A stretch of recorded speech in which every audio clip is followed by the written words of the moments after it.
¿Qué tal? Una vez más, hermanas y hermanos, Dios les bendiga. Aquí estamos, en este momento, ahora dispuestos para acercarnos al mensaje de la palabra. Hemos venido compartiendo un tema que le hemos titulado ¿De qué está construida tu vida? Y hemos girado en torno a este concepto. Las situaciones de la vida ponen a prueba nuestro carácter. Y si nosotros en medio de las circunstancias de la vida tenemos una vida realmente, un corazón realmente rendido a los pies de nuestro Señor, eso nos va a dar mayor entereza para poder enfrentar las diversas situaciones de la vida. Iniciábamos en estos días atrás en la carta escrita por el apóstol Pablo a los Gálatas. Vamos a colocar eso acá. Gracias. En la carta escrita por el apóstol Pablo a los Gálatas. Y de allí hemos venido compartiendo una temática que está relacionada con lo que es andar en el Espíritu. Y hemos dicho que andar en el Espíritu a la luz de la carta de los Gálatas, porque nosotros podemos tomar esa frase y podemos aplicarla a un sinnúmero de prácticas, a un sinnúmero de actividades que nosotros podemos decir, nos ayudan a conectarnos con Dios. Y en efecto, hay muchos otros textos de la Biblia que nos indican, nos dicen cómo nosotros podemos tener una relación estrecha con el Señor. Pero a la luz del concepto del apóstol Pablo, lo que él expresa a los Gálatas, me parece a mí, y lo hemos compartido ya, que andar en el Espíritu es asumir con una convicción plena lo que la Escritura nos dice. Y lo que la Escritura nos dice es que nosotros ahora somos hijos de Dios. Lo que la Escritura nos dice es que Cristo nos ha liberado. Lo que la Escritura nos dice es que ahora el Espíritu Santo de Dios mora en nosotros. De tal manera que nuestra naturaleza ya no es la misma. Antes solo conocíamos lo que nuestra carne, nuestra concupiscencia, nuestros vagos y vanos deseos nos impulsaban a hacer. Pero hoy en día nosotros conocemos la verdad de Dios. La verdad escrita en su palabra, la verdad a la que el Espíritu Santo nos guía, la verdad que es Jesucristo. Entonces, a la luz de esta nueva realidad que hoy en día usted y yo tenemos como hijos de Dios, hemos entonces de vivir. Eso es vivir por el Espíritu, es vivir asumiendo aquello que el Espíritu Santo de Dios ha obrado en nosotros. Compartía días atrás estos pasajes, o este pasaje mejor dicho, Salmo 48, y les pedía que lo memorizáramos, que trabajáramos alrededor de este versículo, que lo memorizáramos, que lo interiorizáramos. Léalo conmigo usted desde su casa, por favor. Este verso dice así: el hacer tu voluntad, Dios mío, me ha agradado, y tu ley está en medio de mi corazón.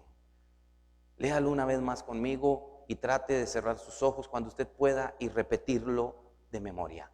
El hacer tu voluntad, Dios mío, me ha agradado, y tu ley está en medio de mi corazón. Una vez más, el hacer tu voluntad, Dios mío, me ha agradado, y tu ley está en medio de mi corazón. Creo yo que este versículo expresa muy bien lo que es la experiencia de uno que ha nacido de nuevo. No es aquel para el cual la voluntad de Dios, los mandamientos de Dios son gravosos. Es aquel que comprende que los mandamientos de Dios, que aún nos dan que aún nos dan restricciones, vamos a decirlo así, nos dan limitaciones. Los mandamientos de Dios nos ponen límites, porque así es. Nos invitan a caminar dentro de una franja Lo que está fuera de ello se llama pecado porque es contrario al mandamiento de Dios. Pero los que hemos nacido de nuevo entendemos que los mandamientos de Dios no son gravosos, no son pesados, sino que más bien traen libertad a nuestra vida, a pesar de que hay limitaciones, pero esas limitaciones nos mantienen justamente en libertad. Una de las libertades de las que hemos hablado estos domingos atrás es la libertad del poder del pecado. Esa es una de las realidades que tenemos el día de hoy. Tal vez si le bajamos un poquito a los parlantes, no me los mutes de viaje, sino le bajamos un poquito nada más. Gracias. Entonces, el hacer tu voluntad, Dios mío, me ha agradado y tu ley está en medio de mi corazón. A la luz de este versículo, pues hemos también caminado en estos días. Una manera sencilla de describir lo que es andar por el Espíritu está en esa última línea que usted tiene abajo. Dice que es vivir sujetos al deseo del Espíritu Santo. Permítanme un momento.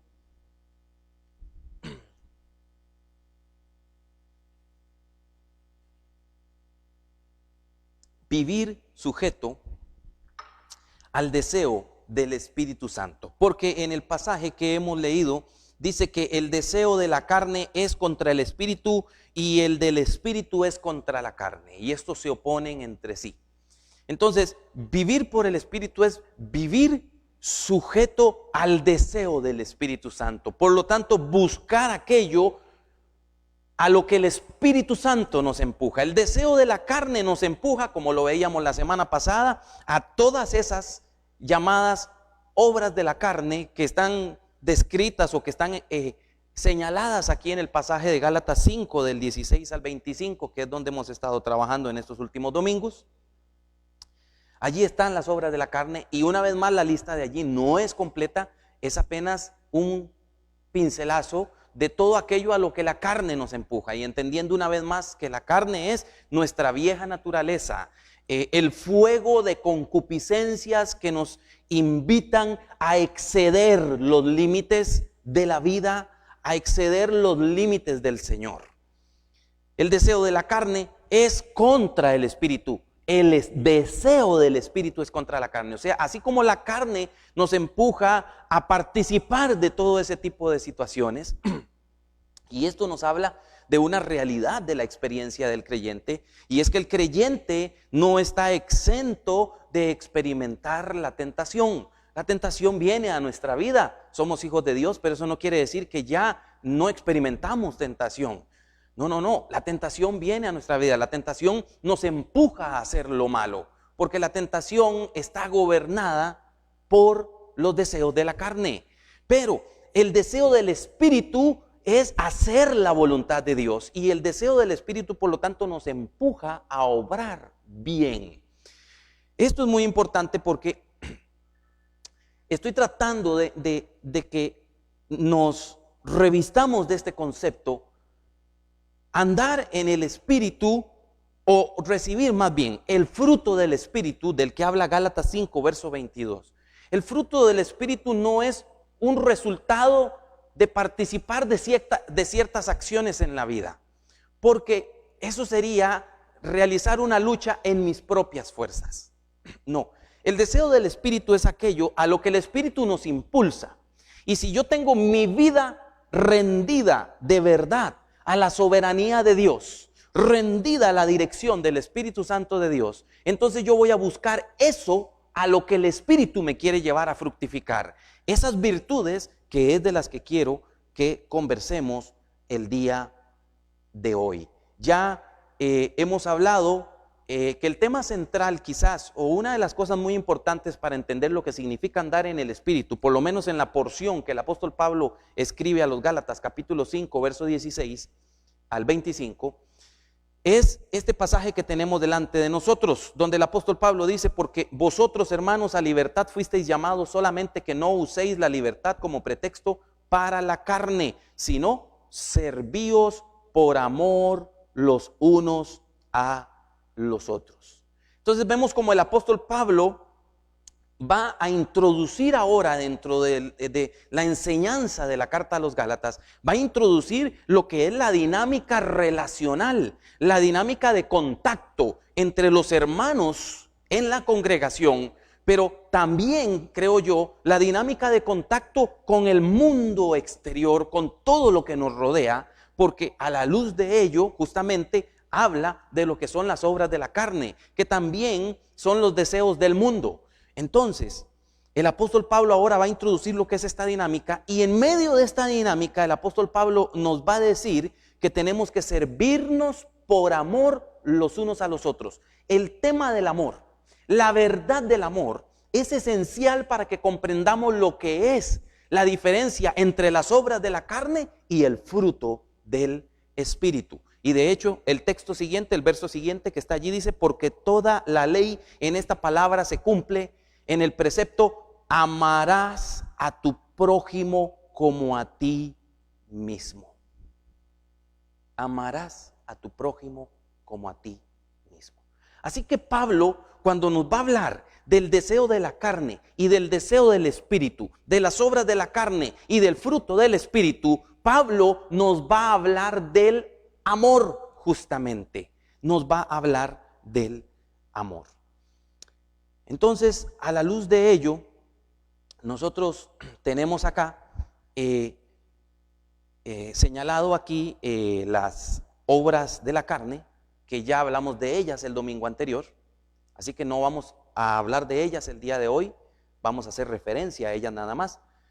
Y después tenemos señalado también lo que es el fruto del Espíritu, verso 22, más el fruto del Espíritu es, y tenemos señalado ahí cada una de esas virtudes: amor, gozo, paz, paciencia, benignidad, bondad, fidelidad, mansedumbre, dominio propio.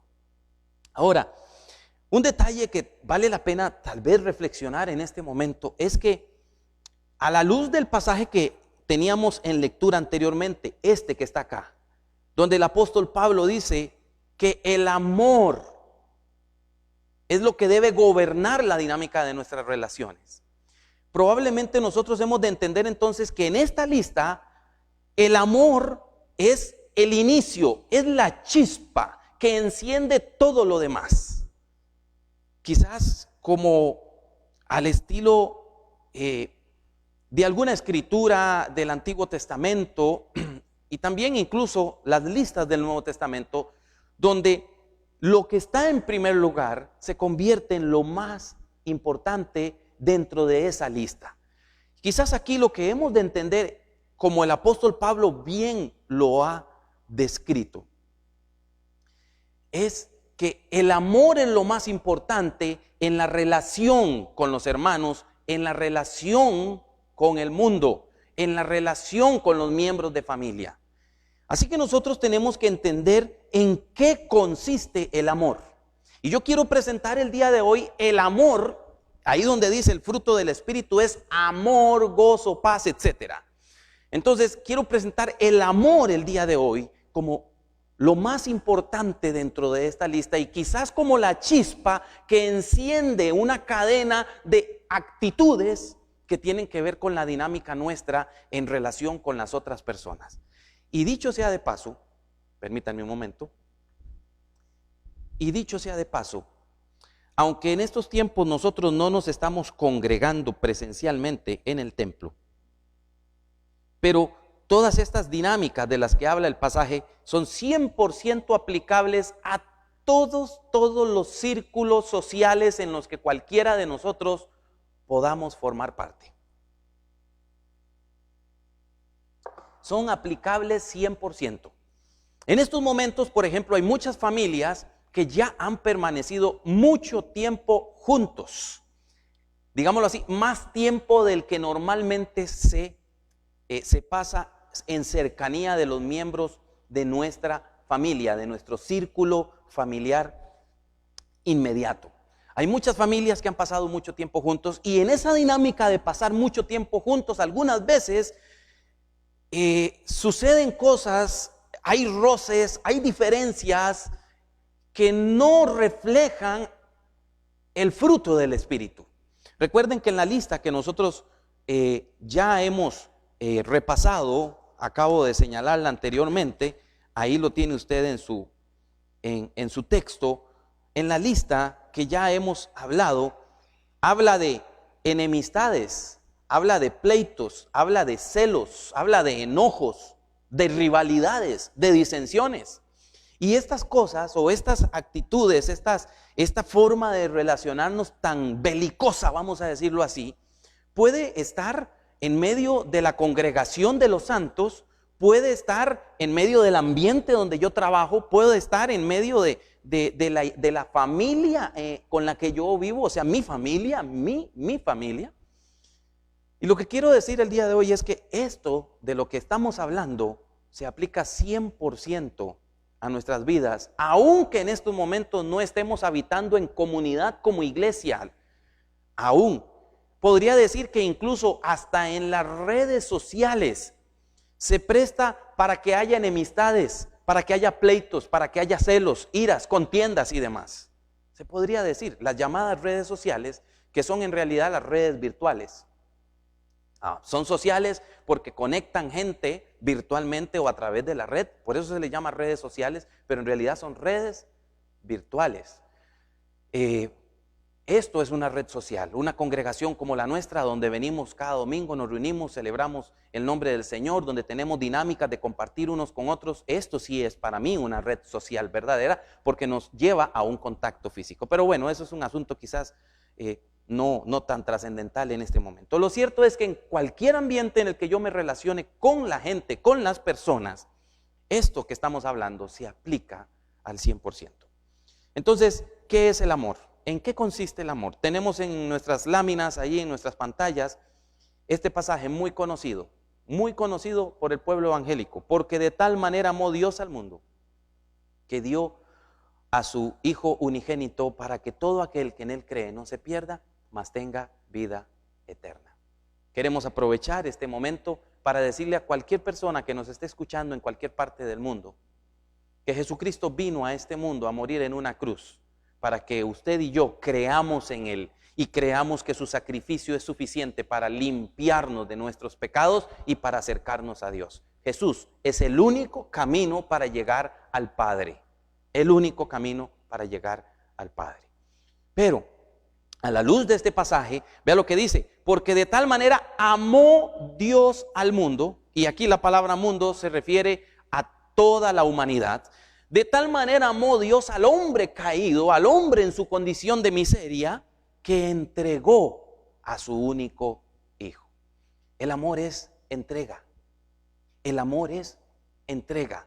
El amor es darse a los demás. Y una vez más, si usted tiene abierta su Biblia y puede repasar con su vista las dinámicas de las obras de la carne versus el fruto del Espíritu, nos vamos a dar cuenta, como lo decíamos la semana pasada, que en las obras de la carne hay una manifestación plena del ego humano, del mirar hacia mí mismo. Yo soy el más importante y voy a buscar complacerme y satisfacerme a mí mismo.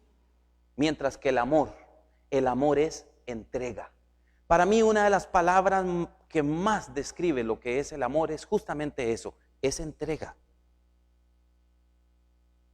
No son pocos los pasajes de la Escritura que nos hablan acerca de la dinámica del pueblo de Dios, de la dinámica entre los hermanos, que nos invitan a pensar en los demás, a humillarse ante los demás, a tener a los demás como superiores a mí mismo, a darnos, a perdonar, a tolerar, a vivir una vida armoniosa. Y esta dinámica es necesaria en el pueblo del Señor. El amor es entrega, como lo dice este otro pasaje de Corintios, 1 Corintios capítulo 13, que dice: el amor es paciente, el amor es bondadoso, el amor no tiene envidia. O sea, ahora traduzcamos esto así: el que tiene amor es paciente, el que tiene amor es bondadoso, el que tiene amor no tiene envidia, el que tiene amor no es jactancioso. ¿Me explico? O sea, la persona que vive su vida bajo la sombra, vamos a decirlo así, o teniendo de fondo el telón, en el telón de su vida, el amor, Es una persona que va a ser paciente, bondadoso, no envidioso, no va a ser jactancioso, no va a ser arrogante. Permítame el paréntesis.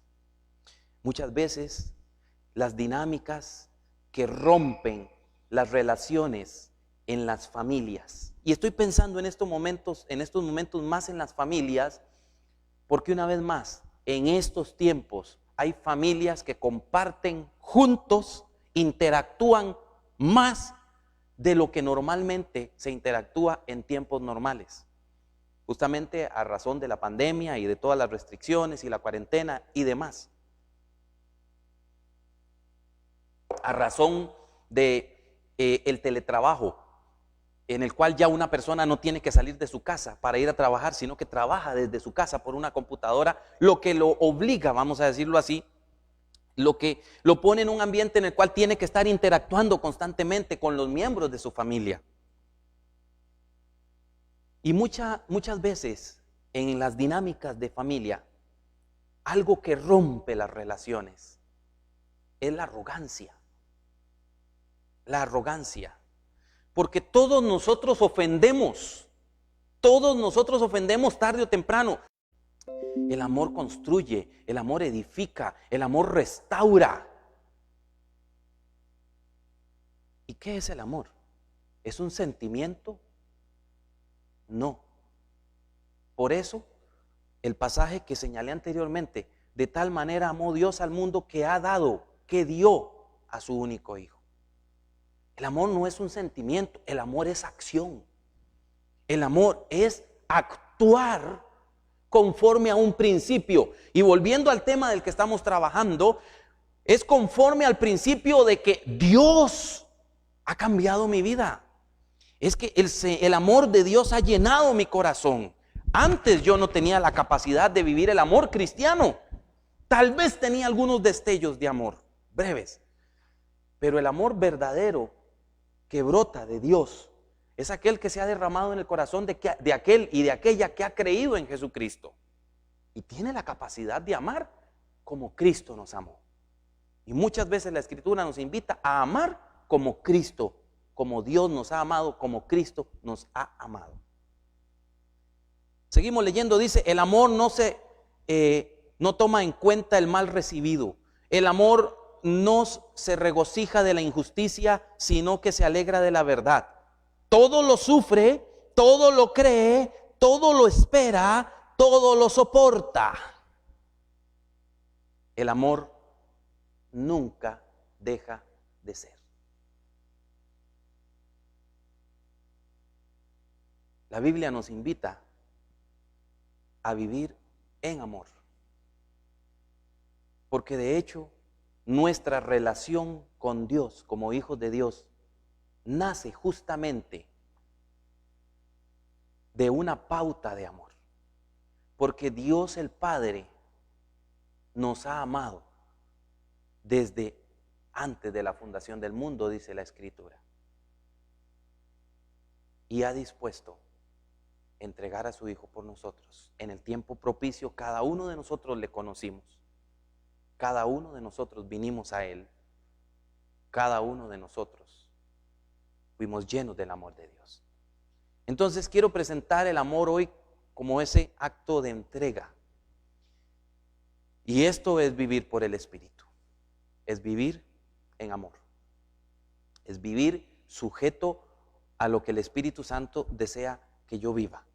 El fruto del Espíritu, por lo tanto, es el carácter de un hombre, de una mujer que ha comprendido quién es en Jesucristo y que está viviendo conforme a esa verdad que el Señor le ha dado a conocer. Esa verdad, esa realidad que corresponde a una relación con el Señor. El amor es entrega. Aquí tengo ya la lista de estas características o de estas virtudes, mejor dicho, que hablan del carácter de un creyente. A la luz de lo que dice Gálatas capítulo número 5,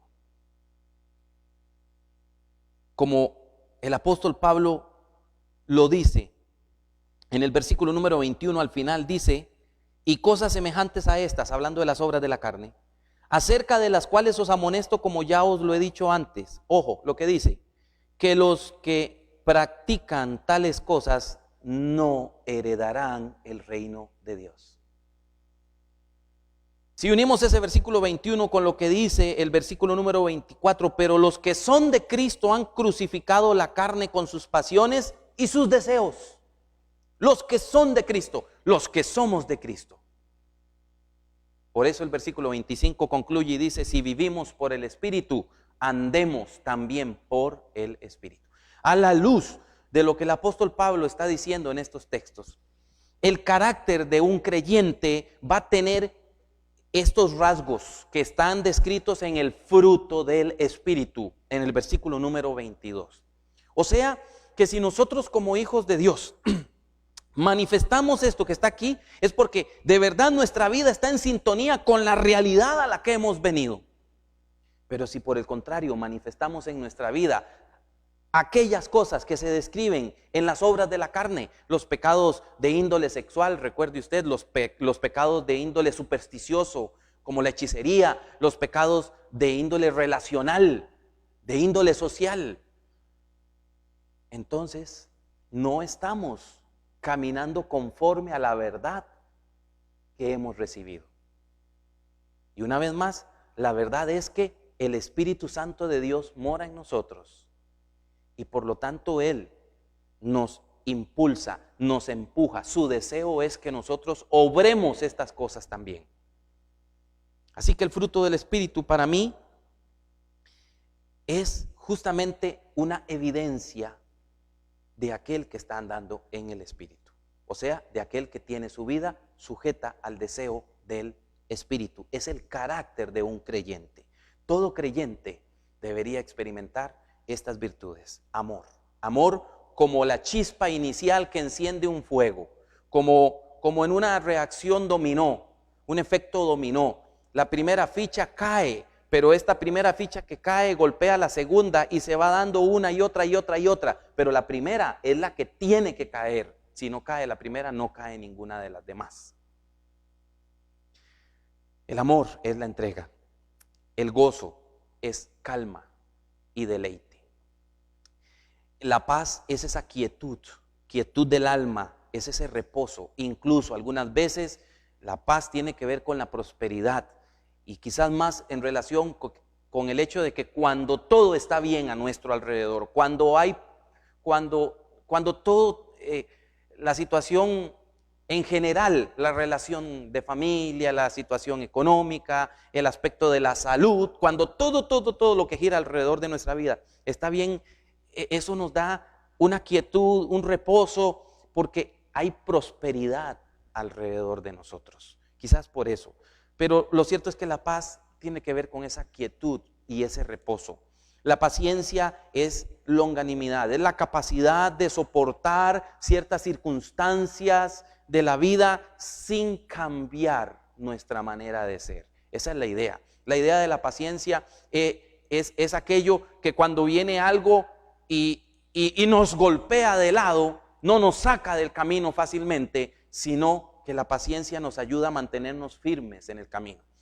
Estas cosas que están aquí, estas virtudes que corresponden al fruto del Espíritu, contrastan con las obras de la carne manifestadas versículos atrás, con los pleitos, con los celos, con las iras, con las rivalidades, los enojos, las enemistades. Claro, donde no hay paciencia, sucede algo, alguien dice algo en la casa, y si yo no tengo paciencia, exploto rápido. Y puedo explotar en una reacción de ira desenfrenada. Ahí no está obrando el Espíritu, está obrando la carne. Ya sea un aspecto puntual en la vida, digámoslo así, o ya sea la conducta constante, que algunas veces es una conducta constante. Todas estas cosas, no hay calma, cuando no hay calma, cuando no hay quietud, cuando no hay reposo, cuando mi alma está inclinada a la rivalidad, está inclinada a una vida pendenciera, Cualquier situación a mi alrededor me puede sacar de balance y puede provocar una explosión en el hogar o en cualquier lugar donde estemos, en el trabajo, incluso en la calle. Hoy en día no manejamos mucho. Digo, no manejamos mucho nuestros vehículos, ¿verdad? Hoy en día no manejamos mucho. Pues algunas personas sí, porque hay personas para las cuales pues su trabajo aún se mantiene en la dinámica relativamente normal y tienen que salir todos los días de su casa en vehículo. Pero lo cierto es que en la calle no nos encontramos tantos vehículos como si no estuviera pasando nada. Pero todos sabemos que aún en la calle, o sea, serenos, y podemos explotar. Y ya incluso hemos visto noticias de gente que ha explotado en la calle. Y de repente hemos visto en las redes sociales videos de gente que se baja de un vehículo para retar al que está detrás, porque el que está detrás le está sonando el claxon por la razón que sea. Y suceden hechos muy lamentables. Lo que quiero decir es que el carácter de un creyente lo lleva a tener una vida pacífica. El carácter de un verdadero hijo de Dios que vive guiado por el Espíritu, no guiado porque todos somos guiados por el Espíritu, sino que vive sujeto a la dirección del Espíritu, que dispone en su corazón sujetarse a la voluntad de Dios. Mire, esto lo que quiere decir es que el amor y todas estas virtudes de las que hablamos acá es una decisión nuestra. Nosotros decidimos fructificar en amor, fructificar en gozo en las relaciones con los demás, fructificar en paz, fructificar en paciencia en las relaciones con los demás, o nosotros decidimos desechar eso y entregarnos a los pleitos y agarrarnos con los demás y de vociferar y todo lo que podamos pensar que se deriva de una vida que se exalta y se sulfura sobre nada. ¿Me estoy dando a entender en esto? Y yo creo que sí, por fe, aquí a nivel virtual. Entonces, el carácter de un creyente es el carácter de aquel que manifiesta estas virtudes. La otra parte de la lista dice benignidad. La benignidad es gentileza.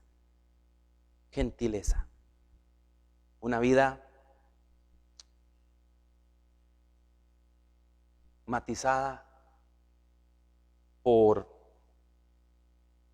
ese anhelo de buscar el bien de los demás.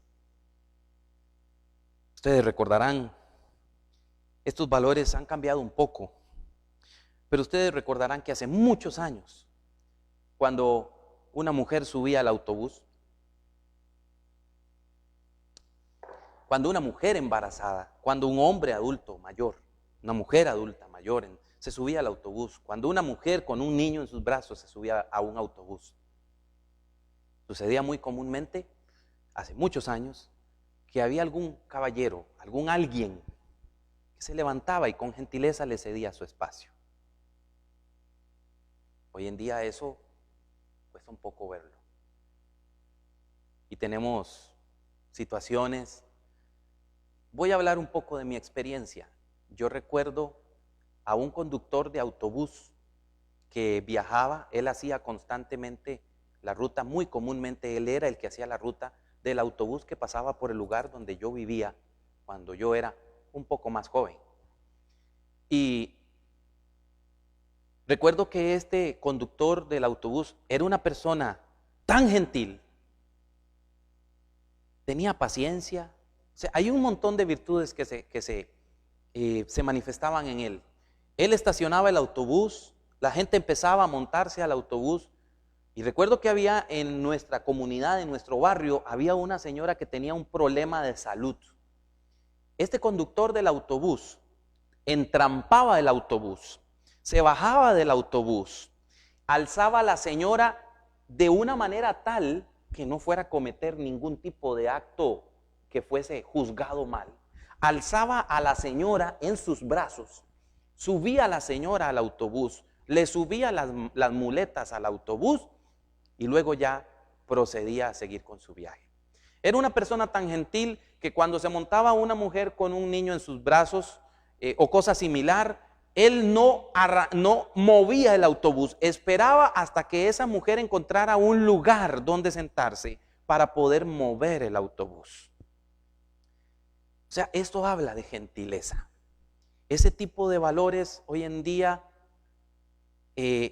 tal vez no se han perdido. No voy a decir que se han perdido, pero no es tan común encontrarlos. Y es hacia lo que nos invita la Escritura. La Escritura nos invita a hacernos a un lado y permitir que el otro pase. La Escritura nos invita a ser gentiles. La Escritura nos invita a ser bondadosos, hombres y mujeres amables, con rectitud de corazón. Nos invita a ser fieles. Curiosamente, la Reina Valera traduce el término que está aquí como fe. Pero la Biblia de las Américas, que es la versión que estoy usando en esta reflexión, traduce este término como fidelidad.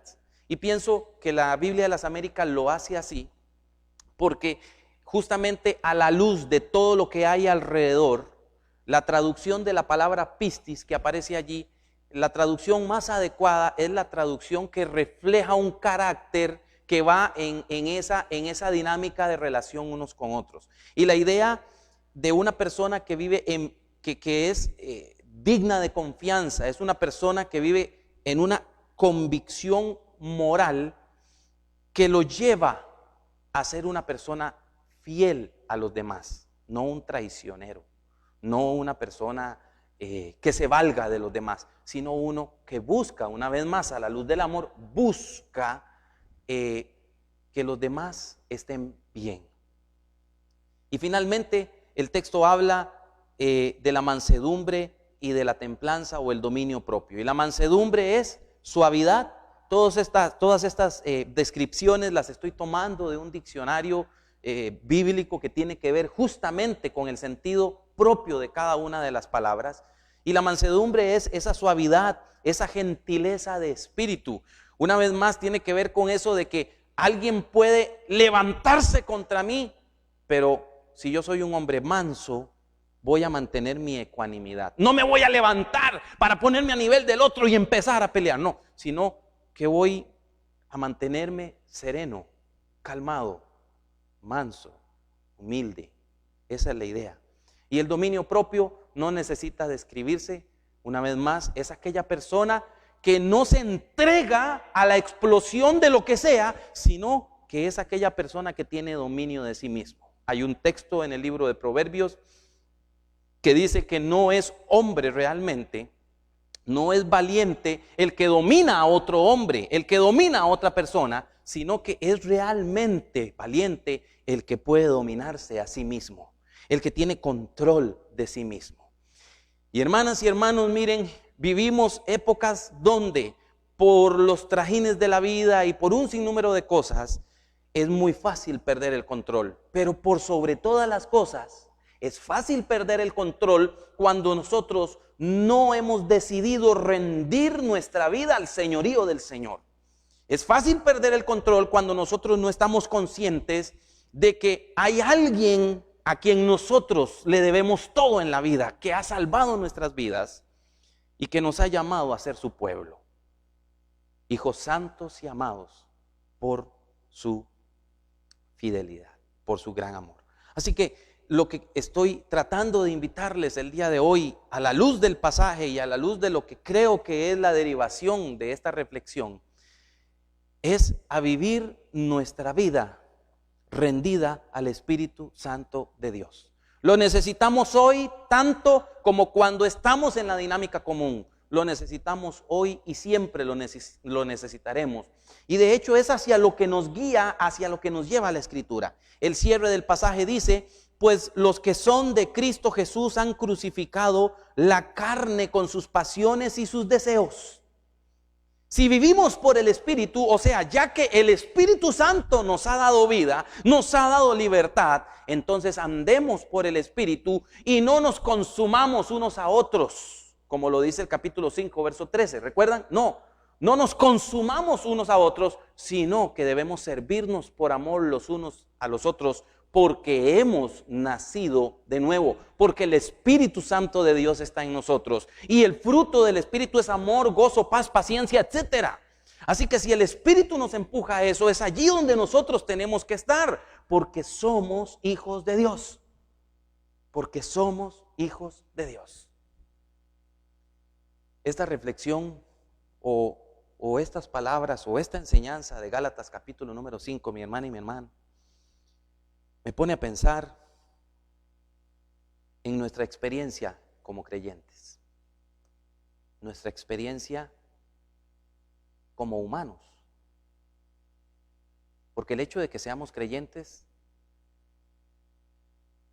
no quiere decir que dejemos de ser humanos, pero el hecho de que seamos humanos no opaca que seamos creyentes.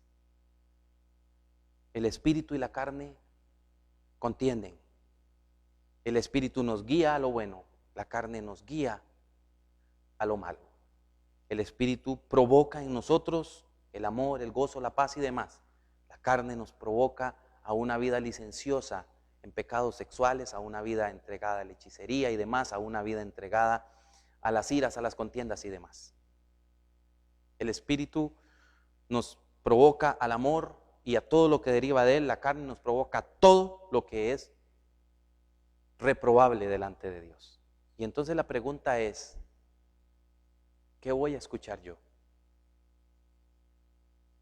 ¿Qué voy a reproducir? Si el carácter de un creyente es el de aquel que ha crucificado la carne con todos sus deseos y ha entregado su vida a Jesucristo, como el apóstol Pablo lo dijo en Gálatas 2:20, con Cristo estoy juntamente crucificado, ya no vivo yo, ahora Cristo vive en mí. Y lo que ahora vivo en la carne, o sea, en este cuerpo, en esta vida que se relaciona con lo que hay alrededor, lo vivo en la fe del Hijo de Dios. De eso se trata. De que nuestra vida realmente refleje lo que el Señor ha hecho en nosotros. De tal manera que entonces podemos nosotros cumplir lo que dice este versículo. Podemos vivirlo, podemos disfrutarlo. Una vez más, léalo conmigo, dígalo de memoria. El hacer tu voluntad, Dios mío, me ha agradado, y tu ley está en medio de mi corazón. Dígalo conmigo, una vez más. El hacer tu voluntad, Dios mío, me ha agradado, y tu ley está en medio de mi corazón. Una vez más, el hacer tu voluntad, Dios mío, me ha agradado, y tu ley está en medio de mi corazón. Que no se nos olvide eso. La ley del Señor está aquí. Es la que nos impulsa a hacer la voluntad de Dios. Y eso es algo que realmente ha de agradarnos porque hemos nacido de nuevo. Pablo dice, cuando escribe a los romanos en el capítulo número 8, que los que son de la carne no pueden agradar a Dios, no se deleitan en eso, pero los que somos del Espíritu sí nos deleitamos en eso.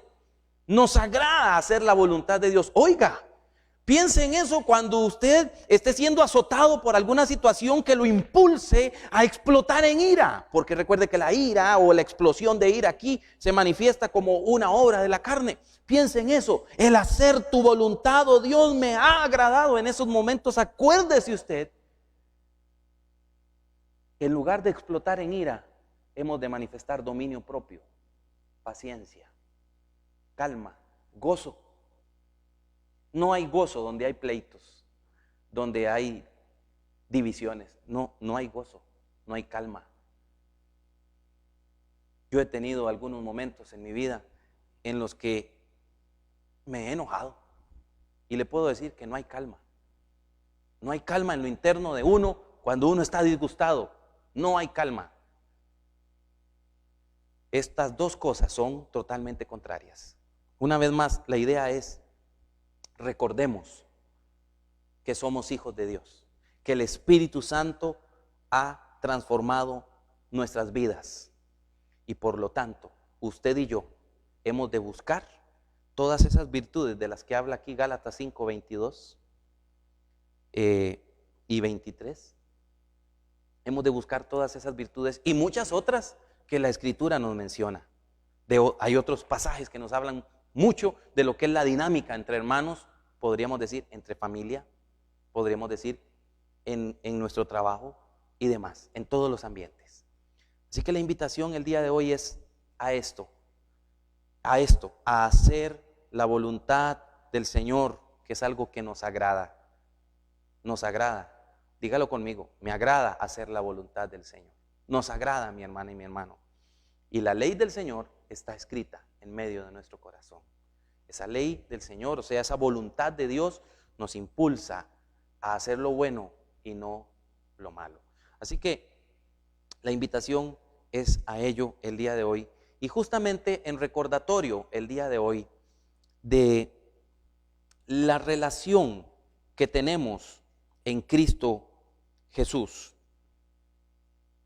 Vamos a recordar este acto de salvación con el que Dios nos ha alcanzado, con el que el Espíritu Santo de Dios ha marcado nuestra vida. Juan 3:16, porque de tal manera amó Dios al mundo que ha dado a su Hijo unigénito para que todo aquel que en él cree no se pierda, mas tenga vida eterna.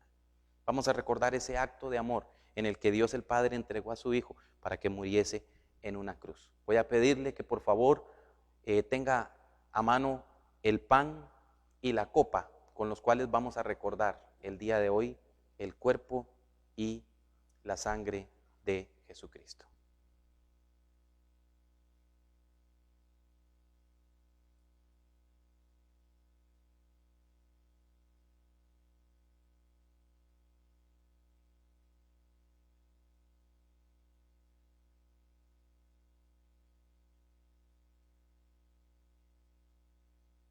Creo que todos como creyentes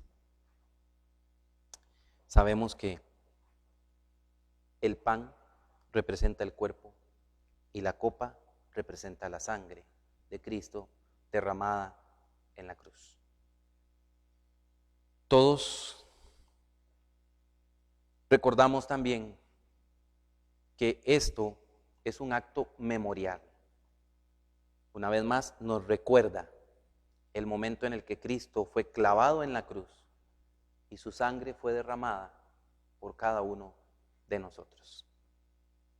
De tal manera que cuando nosotros participamos del pan y la copa, recordamos la comunión que tenemos entre nosotros como hermanos y la comunión que tenemos con Cristo. La comunión con Cristo por el acto, o la comunión con Dios por el acto de Cristo al morir en la cruz del Calvario. Que a través de Él, como dice la Escritura, Él nos ha acercado al Padre. Y hoy el Padre nos mira en la persona de Jesús. Cuando el Padre me mira a mí, lo mira a usted, a uno que ha creído en ese acto salvífico de la cruz de Cristo, no nos mira a nosotros solamente, sino que nos mira justamente a través del cristal de Cristo. Y lo que mira es a una multitud de hombres y mujeres que han sido lavados con la sangre del Cordero. Voy a leer este pasaje que dice así: yo pues, preso en el Señor, os ruego que andéis como es digno de la vocación con que fuisteis llamados. Póngale cuidado a este pasaje que está en Efesios capítulo 4 y que creo que se aplica y se relaciona con lo que hablamos en estos domingos atrás del fruto del Espíritu y lo que tiene que ver con la relación que tenemos hoy con el Padre. Que os comportéis como es digno de la vocación con que fuisteis llamados, con toda humildad y mansedumbre, soportándoos con paciencia los unos a los otros, solícitos en guardar la unidad del Espíritu en el vínculo de la paz. Y yo digo, en todos los ambientes y lugares donde estemos y participemos. Y como dice el verso siguiente, dice, un cuerpo y un espíritu, como fuisteis también llamados en una misma esperanza de vuestra vocación. Un Señor, una fe, un bautismo, un Dios y Padre de todos, el cual está sobre todos y por todos y en todos.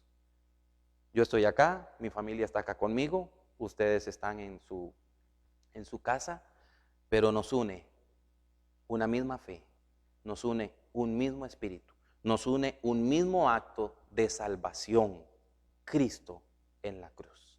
Así que hoy en memoria del cuerpo y de la sangre de nuestro Señor Jesucristo, vamos a proceder a dar gracias por el pan y por la copa y a beber de ellos, a beber y a comer. Padre, en esta mañana una vez más, recordamos el momento maravilloso de la salvación. Desde antes de la fundación del mundo ya Jesucristo había sido predeterminado para morir en una cruz. Pero no fue sino hasta el momento preciso, cuando fue tu voluntad y Él vino a esta tierra, habitó entre nosotros y murió en una cruz. Su sacrificio es suficiente para limpiar los pecados de toda la humanidad. Sin embargo, se hace efectivo solamente en aquellos que creen y descansan en ese acto de salvación. Nosotros hemos creído. Y por eso hoy vamos a comer este pan y vamos a beber esta copa, porque nos recuerdan el momento de Cristo en la cruz. El día que creímos, se hizo efectivo en nosotros el regalo de la vida eterna. Como Jesús dijo, el que oye mi palabra y cree al que me envió, tiene vida eterna. Así que en este momento tomamos el pan en nuestras manos, Señor, y te damos gracias por él, porque nos recuerda el cuerpo de Cristo clavado en la cruz. Tomamos la copa que tenemos en nuestras manos también y te damos gracias porque nos recuerda la sangre de Cristo derramada por cada uno de nosotros.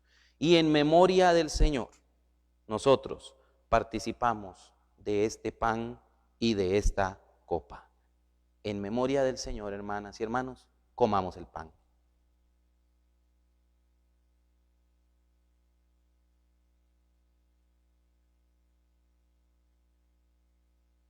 En memoria de la sangre de Cristo pura y sin mancha derramada en una cruz, bebamos la copa también.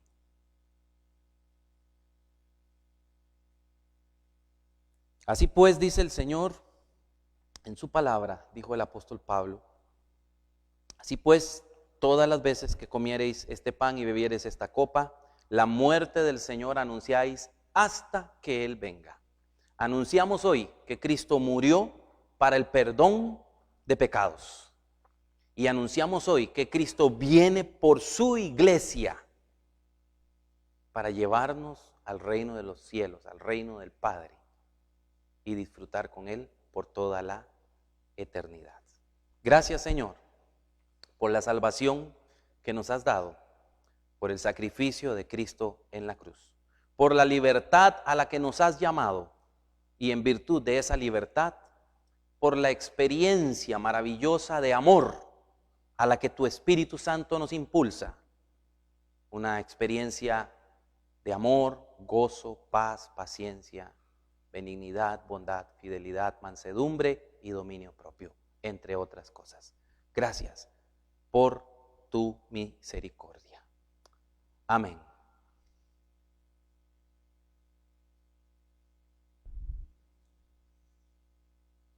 Bien, mis hermanas y mis hermanos, alabamos a Dios por este tiempo y voy a invitarles a que de hoy en 8 nos volvamos a ver nuevamente a la misma hora por este medio como lo hemos estado haciendo durante este tiempo. Bueno, el gobierno de Costa Rica ha determinado que a partir del 21 de este mes en las iglesias podemos retomar nuestras actividades presenciales. Probablemente o no sabemos si esto se va a mantener así o incluso la última semana antes de esta fecha, el gobierno de Costa Rica podría cambiar su opinión a la luz del crecimiento en la curva de casos que se ha dado últimamente y que podría mantenerse en esa misma dinámica durante las siguientes semanas. Así que todavía estamos a la expectativa de que se dé, por decirlo así, el visto bueno final. Pero indistintamente de lo que el gobierno de Costa Rica determine en cuanto a esta fecha y a la reapertura de cultos presenciales, el cuerpo pastoral de nuestra iglesia, en consideración de muchos factores, que tienen que ver con la dinámica a la cual tendríamos que ajustarnos en las actividades presenciales a retomar a partir de esa fecha. Y también que tienen que ver con el hecho de que la conglomeración de personas se convierte en un punto frágil para transmitir la enfermedad del COVID. A la luz también de que hay una población de nuestra congregación que es sensible a esta realidad y que probablemente, aunque reabramos actividades presenciales, preferirían quedarse en sus casas. Y bueno, a la luz de muchas otras cosas que tomamos en cuenta, analizamos el asunto ampliamente y el cuerpo pastoral de nuestra iglesia ha determinado que no vamos a regresar a actividades presenciales todavía. Vamos a esperar el momento oportuno, pero consideramos que este no es el momento oportuno, aunque una vez más el gobierno de Costa Rica dé el visto bueno para retomar actividades culticas a partir del 21 de este mes de junio. Nosotros vamos a esperar un poquito más. Oportunamente vamos a informar como cuerpo pastoral de la iglesia, vamos a informar el momento de reabrir actividades y lo haríamos probablemente de manera escalonada también. Lo cierto es que por el momento lo que hemos de saber es que nos vamos a mantener en esta dinámica. Hemos visto que a través de esta dinámica de transmisión por medio de estas redes, por medio de estos recursos que tenemos, hemos visto que el pueblo cristiano de nuestra iglesia ha sido fortalecido y se ha mantenido en un proceso de relación y de alimentación de la palabra del Señor, aparte de otras dinámicas que también tenemos y otras actividades que, como ustedes bien lo saben, también tenemos, y otros recursos que dichosamente el equipo de trabajo de nuestra iglesia ha venido empeñando su vida, empeñando su tiempo, ha venido